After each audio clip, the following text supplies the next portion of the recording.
Hello every one, کیسے ہیں آپ؟ سب خیریت سے ہیں؟ سوخ سلام چینل پہ پھر آپ کو خوش آمدید کہتا ہوں۔ آج میں بات کرنا چاہوں گا عرب اسپرنگ کے حوالے سے۔ کہا یہ جا رہا ہے کہ جی ایک دوبارہ جو ہے وہ عرب اسپرنگ جو ہے وہ شروع ہوگا۔ پیلسٹینین جو وہاں جو ظلم ہو رہے ہیں، اسرائیل جو کر رہا ہے، تو وہاں پر ایک عرب اسپرنگ دوبارہ سے جو ہے وہ اس کا ظہور ہو سکتا ہے۔ لیکن میں یہ سمجھتا ہوں کہ جو ماضی میں ہو چکا ہے اور سن 2000 میں جو ہوا، اس کے بعد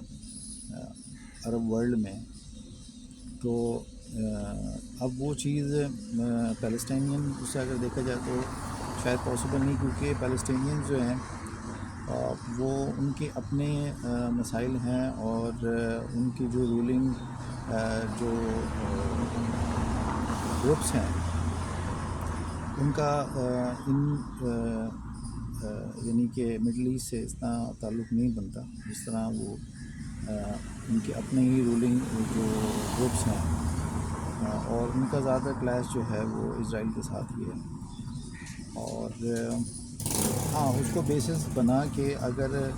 مڈل ایسٹ پہ جو ہے وہ کوئی اٹیکس کیے جائیں، یا مڈل ایسٹ یا عرب ورلڈ پہ جو ہے وہ کوئی کوشش کی جائے، تو شاید ایسا ہو، لیکن میرا نہیں خیال کہ ایسا کچھ ہو سکتا ہے، کیونکہ ہم نے ماضی میں دیکھا کہ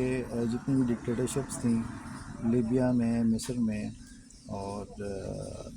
وہ ان کو جو ہے وہ ہٹایا گیا، اور سیریا میں جس طرح جو ہے وہ سلسلہ بنا، اس کے بعد پھر ہم یہ دیکھتے ہیں کہ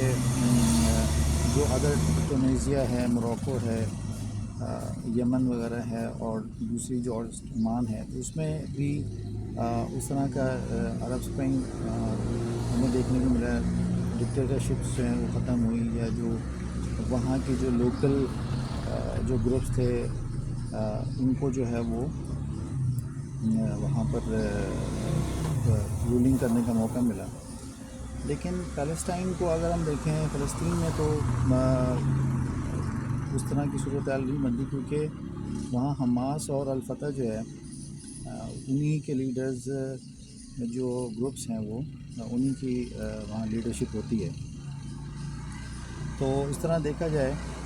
اور جو ایک دفعہ یاسر عرفات نے کہا تھا کہ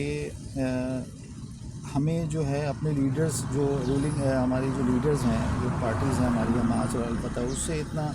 ہمیں، ہماری عوام میں اتنا اینگر نہیں ہوتا جتنا ہمیں اسرائیل پر ہے۔ ہمیشہ سے وہ اسرائیل کو ہی اپنا اینیمی تصور کرتے ہیں، یعنی کہ جو بھی رولنگ کلاس ہو،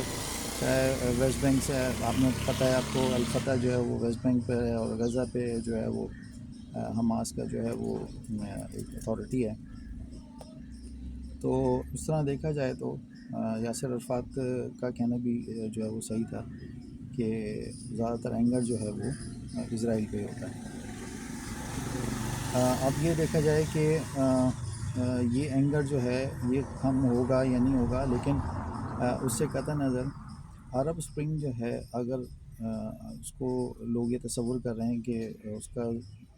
سلسلہ جو ہے وہ پیلسٹائن سے شروع ہوگا، تو ایسا بظاہر نظر نہیں آتا میرے نزدیک۔ لیکن اگر اس جنگ کو، اس معاملے کو اگر آگے بڑھا دیا جائے، اور مڈل ایسٹ میں یا عرب اسپرنگ کا قرار دیا جائے، تو وہ ایک الگ سلسلہ ہے کہ اس کو یورپین جو طاقتیں ہیں، اسرائیل ہے، وہ کس طرح اسپریڈ کر دے، اور ڈفرینٹ نیشنز کو اس میں انوالو کر لے، ڈفرینٹ جو کنٹریز ہیں ان کے لیڈرز کو اس میں انوالو کر لے، تو وہ ایک الگ چیپٹر ہے۔ لیکن میرے نزدیک پیلسٹینین جو ہے اسپرنگ جو ہے وہ اس طرح نہیں ہے، یا عرب اسپرنگ اس طرح نہیں پھیل سکتی عرب ورلڈ میں، کیونکہ وجوہات صرف یہی ہیں کہ وہ اپنے گروپ سے، اپنے لیڈرز سے اتنا خفا نہیں ہیں ہوتے جتنا وہ اسرائیل سے ہوتے ہیں، اور ان کو یہ بھی غرض نہیں کہ آس پاس جو ہے یورپین جو آپ کی مڈل ایسٹ کی جو ریاستیں ہیں ان میں کیا ہو رہا ہے، کس طرح جو ہے وہ ہاں وہ اپنے کام کے سلسلے میں اپنے کاروبار کے سلسلے میں ان سے ملتے ہیں، سب کچھ ہوتا ہے، لیکن بے شمار یہودی جو ہیں وہ جو خاص طور پہ کرسچنز